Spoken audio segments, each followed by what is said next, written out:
Assalamualaikum warahmatullahi wabarakatuh. Perkenalkan, nama saya Desi Novalia, mahasiswa Sarjana Terapan Kebidanan Poltekkes Menkes Mataram, kelas B.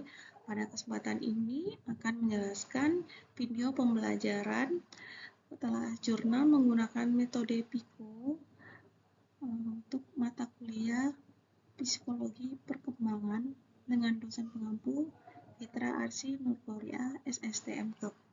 Baiklah, langsung saja kita mulai penjelasannya. Judul jurnal saat ini yang akan dibahas yaitu Psikologi Perkembangan Periode Pranatal atau Masa Kehamilan. Peneliti jurnal ini yaitu Ni Gusti Ayu Made Yeni Lestari dan Niluh Drajati Ekanentias.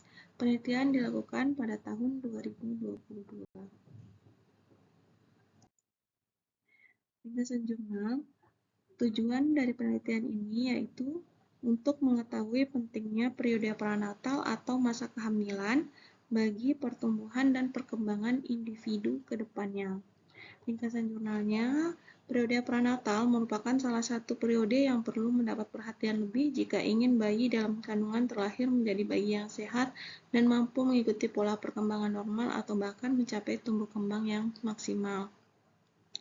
Penelitian ini merupakan penelitian kepustakaan atau studi literatur. Sumber data yang digunakan dalam penelitian ini yaitu data primer dan data sekunder. Data primer berasal dari buku-buku tentang psikologi perkembangan. Sumber data sekunder dari literatur yang digunakan untuk mendukung teori utama seperti makalah atau artikel jurnal yang terkait dengan yang diteliti. Ada beberapa kondisi dan beberapa hal yang mempengaruhi pertumbuhan dan perkembangan janin.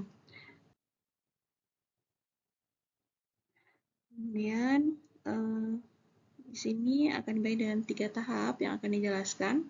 Yang pertama yaitu telah jurnal psikologi dengan metode PICO. Yang kedua, analisis dengan kasus kebidanan yang ditemukan di tempat praktek. Dan yang ketiga, masukan saran konstruktif. Yang pertama telah jurnal psikologi dengan metode PICO. PICO P atau Patient Population atau Problem.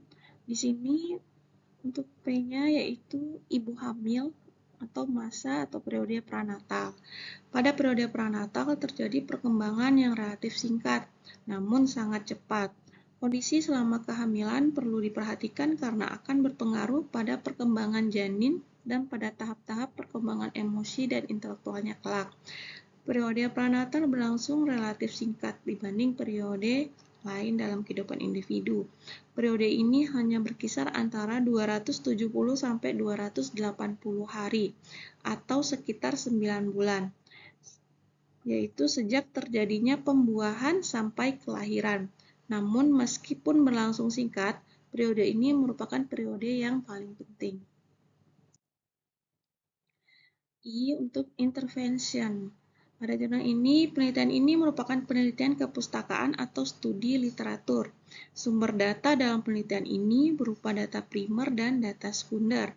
Setelah merumuskan permasalahan yang akan dikaji, penulis mencari literatur yang relevan dan sahih baik berupa artikel jurnal, buku, skripsi, tesis, ataupun publikasi ilmiah lainnya. Penulis kemudian melakukan evaluasi data, yaitu menentukan literatur yang relevan dan akan digunakan dalam menganalisis masalah penelitian. Penulis selanjutnya melakukan analisis permasalahan sebagai mengacu pada literatur yang digunakan sebagai referensi. Selanjutnya dilakukan interpretasi hasil analisis dan diakhiri dengan menarik kesimpulan berdasarkan hasil analisis dan interpretasi. Comparison. Hasil penelitian di Yogyakarta pada tahun 2017 menyimpulkan bahwa tingkat pengetahuan ibu hamil tentang pendidikan anak dalam kandungan berada dalam kategori cukup, sedangkan pengetahuan ibu hamil terkait tahap-tahap perkembangan pendidikan anak dalam kandungan termasuk dalam kategori kurang. Penelitian Rosalina pada tahun 2017. Kemudian yang kedua, penelitian sebelumnya juga menyatakan bahwa 16% anak usia di bawah 5 tahun mengalami gangguan perkembangan, seperti gangguan perkembangan motorik atau gangguan keterlambatan bicara. Salah satu faktor penyebabnya adalah kurangnya stimulasi perkembangan, di mana stimulasi perkembangan ini sebenarnya dapat dimulai sejak bayi masih dalam kandungan. Penelitian Kasana et al. Tahun 2014. Kemudian terakhir outcome-nya, berdasarkan penelitian dari jurnal ini diperoleh bahwa periode prenatal merupakan periode yang penting karena pada periode ini terbentuk hal-hal mendasar yang akan mempengaruhi tumbuh kembang individu ke depannya, seperti sifat-sifat bawaan yang genetis, jenis kelamin, posisi urutan anak, dan jumlah anak. Selain itu, terdapat hal-hal yang harus diperhatikan selama periode prenatal, seperti gizi dan kesehatan ibu, vitamin, resus, obat-obatan, alkohol, rokok atau tembakau, sinar X dan radium, serta emosi ibu selama kehamilan. Psikologi perkembangan periode prenatal memberikan gambaran terkait ciri-ciri khusus, kondisi penting, dan hal-hal yang perlu diperhatikan selama masa prenatal, sehingga pihak-pihak terkait dapat mendukung terciptanya lingkungan yang positif bagi ibu hamil dan janin di dalam kandungan. Kemudian tahap kedua di sini yaitu menganalisis dengan kasus kebidanan yang ditemukan di tempat praktek.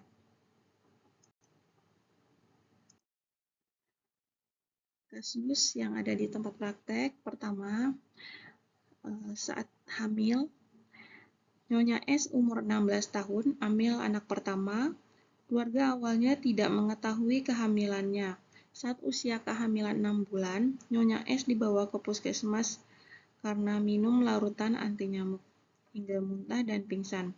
Nyonya S berniat untuk menggugurkan kandungannya karena merasa belum siap dan tidak ada yang memperhatikan dirinya, baik suami maupun keluarganya. Untungnya saat itu Nyonya S masih tertolong. Saat sadar, ia kembali menangis dan tak mau diajak bicara. Kemudian saat persalinan, Nyonya S melahirkan di puskesmas. Usia kehamilannya cukup bulan. Selama hamil tidak pernah melakukan USG. Hasil pemeriksaan semua normal, tetapi perkiraan berat janin berdasarkan tinggi fundus uteri, berat janin di bawah normal. Saat persalinan didampingi oleh suami saja. Pasien dan suaminya terlihat sering terdiam dan murung. Persalinannya berjalan lancar. Pada saat bayi lahir, bayi langsung menangis, tetapi ada kelainan bawaan pada perut bayi. Usus bayi terlihat keluar dari pusat bayi atau dinamakan gastrokisis. Berat bayi 2.200 gram. Bayi dirujuk ke rumah sakit. Saat itu Nyonya S terlihat diam, bingung, dan akhirnya menangis.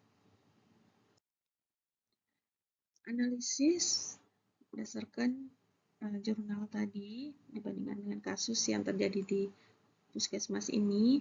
Pertama, saat hamil. Pada kasus, ibu belum siap untuk hamil. Tidak ada perhatian dari suami dan keluarga, merasa bersalah dan ingin menggugurkan kandungannya.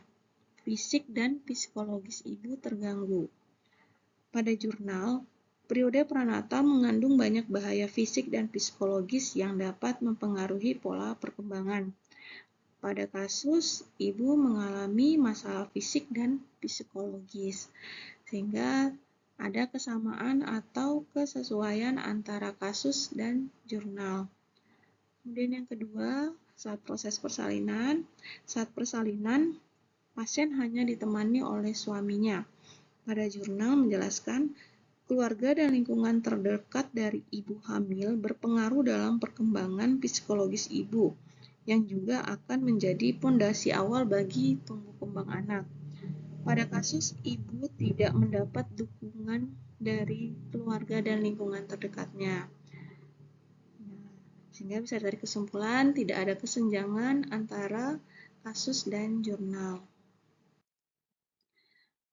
Kemudian yang terakhir pada saat bayi lahir, pada kasus bayi lahir dengan berat badan kurang dari normal, kemudian ada kelainan kongenital atau bawaan lahir. Pada jurnal menjelaskan kondisi baik dalam tubuh ibu dapat menunjang perkembangan sifat bawaan.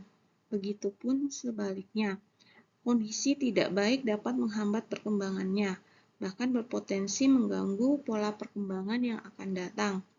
Pada kasus selama ibu hamil, ibu mengalami kondisi yang kurang baik yang menjadi salah satu faktor penyebab pertumbuhan dan perkembangan bayi menjadi tidak baik atau tidak normal. Sehingga dapat tarik kesimpulan antara kasus dan jurnal tidak ada kesenjangan. Kemudian yang ketiga, masukan atau saran konstruktif. Masukan atau saran yang pertama, persiapkan rencana kehamilan dengan sangat matang. Kondisi selama kehamilan akan berpengaruh pada perkembangan janin dan pada tahap-tahap perkembangan emosi dan intelektualnya kelak. Yang kedua, memberikan stimulasi pada janin dalam kandungan.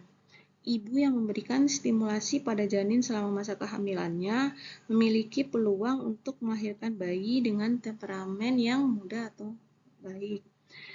Keluarga dan lingkungan yang mendukung kehamilan ibu. Kemudian yang keempat, perhatikan gizi dan kesehatan ibu selama hamil. Hindari narkotika, alkohol, merokok, dan hindari stres. Kemudian yang terakhir, keterampilan orang tua dalam menerapkan pola asuh yang tepat. Kesimpulan yang dapat ditarik dari jurnal dan kasus yang telah dibahas, periode prenatal dalam pendekatan psikologi perkembangan merupakan masa yang relatif singkat, namun salah satu periode terpenting yang menentukan pola pertumbuhan dan perkembangan seseorang ke depannya. Psikologi perkembangan periode prenatal memberikan gambaran tentang ciri khusus periode prenatal yang tidak dapat ditemukan pada periode kehidupan lainnya. Kondisi-kondisi penting selama masa prenatal yang dapat mengaruhi perkembangan janin ke depannya, dan hal-hal yang perlu diperhatikan sebelum dan selama masa prenatal agar janin dalam kandungannya mendapat stimulasi perkembangan yang optimal serta pertumbuhan dan perkembangan yang normal. Baik, itu saja yang dapat saya sampaikan. Semoga bermanfaat. Terima kasih atas waktu dan kesempatannya. Sampai jumpa di lain waktu. Assalamualaikum warahmatullahi wabarakatuh.